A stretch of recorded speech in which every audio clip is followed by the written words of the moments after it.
Monde numérique.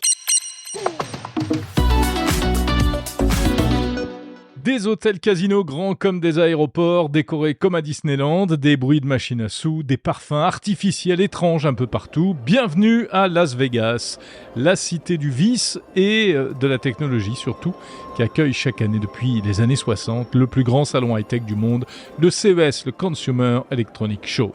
Ce podcast vous est proposé en partenariat avec Free Pro, le meilleur de Free pour les entreprises, qui a choisi Monde Numérique cette année encore pour vous faire vivre le CES de Las Vegas. Alors le salon n'a pas encore ouvert officiellement, il faut le dire. Il ouvrira ses portes mardi. Mais hier soir, dimanche, avait lieu le CES Unveiled, une tradition, une sorte d'apéritif, un mini-salon avec quand même plusieurs dizaines d'exposants et des petites choses plutôt intéressantes. J'ai trouvé que c'était plutôt un bon cru pour ce CES Unveiled, car en général, d'année en année, on a plutôt tendance à chaque fois à retomber sur les mêmes gadgets improbables, genre peluches connectées, accessoires de jeux vidéo vus et revus et autres fauteuils de massage, ou alors sur des trucs complètement hors sujet. Et bien là, il y avait un peu de tout, et ça valait le coup. Allez, on va commencer par le plus insolite d'ailleurs. Par exemple, le four à pizza connecté, bien sûr, qui n'en a jamais rêvé, un four à pizza électrique, mais qui peut monter à une très haute température pour les fans de pizza, et vous pilotez tout ça depuis votre appli mobile, je sais, vous en rêviez. Insolite également, une mini table de mixage toute petite qui fonctionne sur batterie et qui peut vous permettre de mixer en totale autonomie à peu près n'importe où. Attention, n'allez pas vous amuser à ça dans un compartiment de train ou en avion. Insolite également, une cuillère électrique pour donner un petit goût qui pique sans mettre du sel dans les aliments. Ou encore une batterie de téléphone hyper puissante avec un refroidissement à air, c'est-à-dire un petit ventilateur intégré. Ça fait une énorme brique sur le téléphone, mais au moins vous avez du jus pour de longues et longues heures. Plus sérieusement peut-être, du côté des robots, et des robots humanoïdes ou quasi-humanoïdes. Eh bien, ce sont des Français qu'on a retrouvés, on les connaît déjà, la société Enchanted Tools, qui présente un étonnant petit robot monté sur une espèce de boule pour pouvoir se déplacer. La dernière fois que je l'avais vu, il tenait difficilement debout, il a beaucoup progressé, et c'est la représentante d'Enchanted Tools, Isabelle Blanchot, qui nous en parle. Alors effectivement, on est passé au deuxième prototype. On est en train de sortir le troisième est vendu, donc on a une quinzaine de robots déjà en commande et livrés dans les 3 prochains mois. Celui-ci, il est beaucoup plus stable, il est beaucoup plus sécure. On lui a mis un ring pour qu'il tombe pas quand on le pousse, il tombe pas complètement sur quelqu'un, il reste sur son socle. Vous pouvez nous le décrire un petit peu maintenant ? À quoi il ressemble aujourd'hui ? Oui, il est toujours aussi beau, toujours aussi charmant. Il amène toujours autant de sourires sur le visage des gens quand on l'amène quand on fait des expérimentations dans les hôpitaux ou dans la grande distribution. Il a ses oreilles qui bougent aussi pour signaler. Il fait plus de mimiques, donc il suit les gens du regard. Il va tourner la tête, il va sourire si vous souriez. Donc il est plus dans l'empathie. On continue à travailler beaucoup sur cette partie-là. Il fait quelle taille ? Il fait 1m30 et 25 kg. Donc on l'a choisi exprès, on a fait un effort très important sur le design pour le faire assez petit pour qu'il ne soit pas menaçant, donc plutôt de taille enfant. Au contraire des robots américains qui ont plutôt des tailles de soldats GI qui font peur. Et on l'a fait pour que vraiment il amène du bonheur et qu'il fasse des choses utiles dans des milieux hospitaliers, dans des milieux de grande distribution, mais aussi qu'il amène du sourire et de la magie aux gens. Voilà donc pour Enchanted Tools, le petit robot français qui sillonne les allées du CES de Las Vegas. Les tendances cette année au CES seront très clairement autour de la robotique et aussi de l'intelligence artificielle, de l'IA partout. On le sent déjà, dès à présent, et on a l'impression que des exposants qui ne parleraient pas d'intelligence artificielle ne paraîtraient pas très sérieux. Et en même temps, on risque, à mon avis, dans quelques jours, d'en avoir par-dessus la tête de l'intelligence artificielle à toutes les sauces. En tout cas, ce qui caractérise aussi probablement cette édition, et il faudra attendre encore quelques jours pour en être sûr, mais c'est une volonté de recentrer la technologie sur l'être humain, sur l'utilisateur, et c'est une volonté qui a été martelée par les organisateurs. Et puis bien sûr, la santé, le bien-être, c'est également une dimension très importantes. Et par exemple, au CES Unveiled, j'ai été assez intéressé par un patch antidouleur sur batterie. Vous savez, quand on se fait mal, qu'on se cogne quelque part, on utilise souvent ces espèces de sacs en plastique qui contiennent une matière que soit on peut faire chauffer, soit on fait refroidir dans un congélateur. Et bien là, c'est un appareil en fait qui se pose sur la peau et quand on a mal, on peut sélectionner soit de la chaleur, soit du froid et contrairement aux poches en plastique dont je parle, la température restera constante pendant toute la durée pendant laquelle on en a besoin.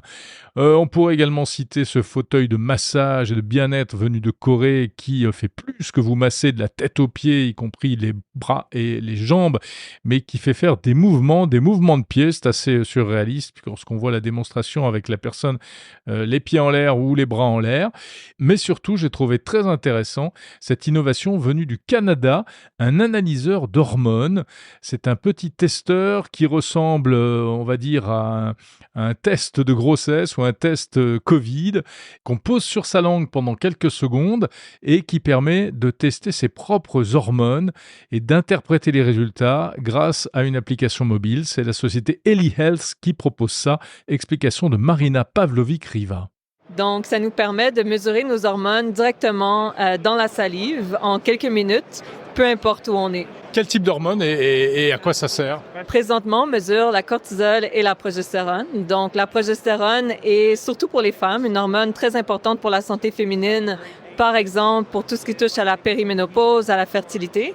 Et la cortisol est la deuxième hormone qu'on mesure. Et ça, c'est aussi important pour les hommes que pour les femmes.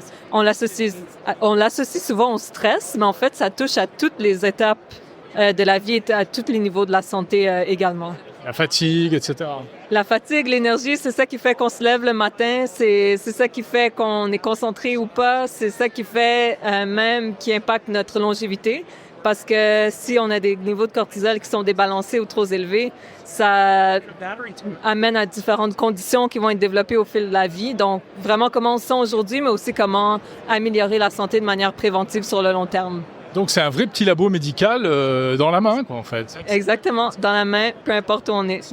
Comment ça se passe? C'est compliqué à utiliser? Je peux vous montrer. Donc, c'est assez facile. Donc, on le met dans la bouche pour quelques secondes. Donc, comme ça, quelques minutes, quelques secondes, jusqu'à 1 minute.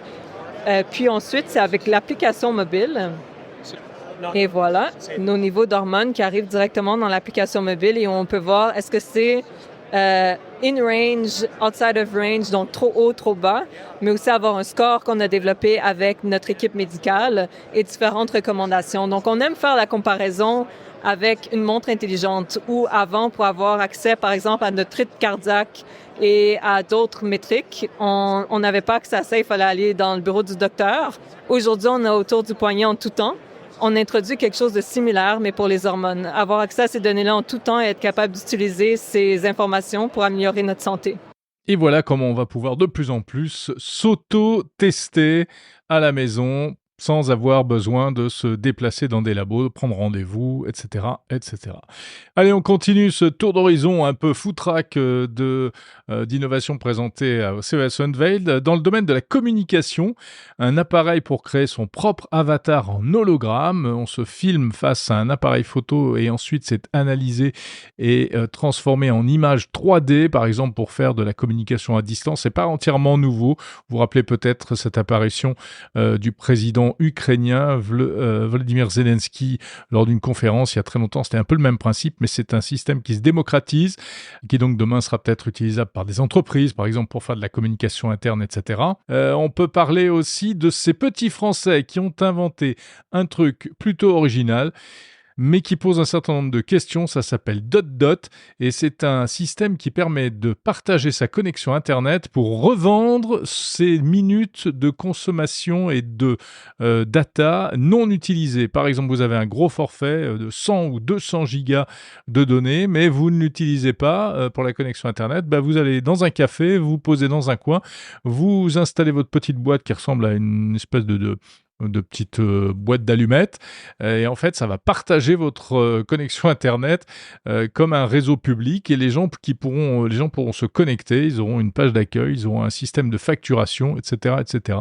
Et cette société Dot veut donc faire un petit peu comme Airbnb, en fait, vous permettre de vous faire de l'argent avec la bande passante de votre forfait mobile que vous n'utilisez pas. On n'a pas encore la réaction des opérateurs télécoms, mais je serais curieux de la connaître. Et puis on termine par une innovation complètement hors catégorie. C'était très inattendu, mais j'ai beaucoup aimé. Alors que les catastrophes naturelles se multiplient, et notamment les inondations, eh bien, c'est un système qui permet d'installer des barrières devant sa maison, des barrières gonflables contre les inondations. Ça s'appelle Flood Stop. Vous avez ça caché dans un coin chez vous, ça ne prend pas de place. Et puis, si la météo annonce une inondation à venir, vous gonflez vos espèces de barrières qui deviennent hyper dures. C'est le même matériau que celui qui est utilisé pour les paddles. Donc, c'est vraiment rigide. C'est fait sur mesure à la forme et à la largeur de vos portes ou de vos portes de garage, de vos portes d'entrée. Vous mettez ça devant chez vous et la personne, le Français qui a mis ça au point, qui vit en Floride, me disait que lors de la dernière inondation en Floride, ça lui avait sauvé sa maison. Voilà, c'est pas très tech, pas très numérique, c'est vrai, mais certainement ô combien utile ce système-là qui est d'ores et déjà commercialisé. Voilà pour ce coup d'œil sur le CES Unveiled de Las Vegas édition 2025. Ça continue bien sûr. Ce lundi, place aux grandes conférences des grands acteurs de la tech pour les grandes annonces. Quelques infos qui ont déjà fuité. On sait que Samsung a dévoilé de nouveaux écrans OLED pour le jeu vidéo. LG fait parler de lui avec un écran de télé mobile sur batterie qu'on peut transporter à l'épaule. Lenovo devrait dévoiler un ordinateur portable avec un écran qui s'agrandit en se dépliant vers le haut. Une première mondiale. Mais la conférence la plus attendue ce lundi soir, c'est celle de Jensen Huang, le PDG de Nvidia. Nvidia étant au cœur de la révolution de l'intelligence artificielle avec ses composants électroniques, ses cartes graphiques. Et Nvidia lorgne aujourd'hui du côté de la robotique. Il devrait dévoiler de nouvelles cartes graphiques ultra puissantes pour le jeu vidéo. C'est l'attraction chaque année pour les fans de gaming, mais également annoncer ses perspectives et ses orientations stratégiques en matière d'intelligence artificielle. Voilà, c'est tout pour aujourd'hui. Si vous en voulez plus, notamment des images, photos, vidéos, suivez-moi sur les réseaux sociaux et aussi en vous abonnant à la newsletter via le site mondenumérique.info. Cet épisode spécial de Monde Numérique vous était proposé en partenariat avec Free Pro, le meilleur de Free pour les entreprises. Salut, à demain.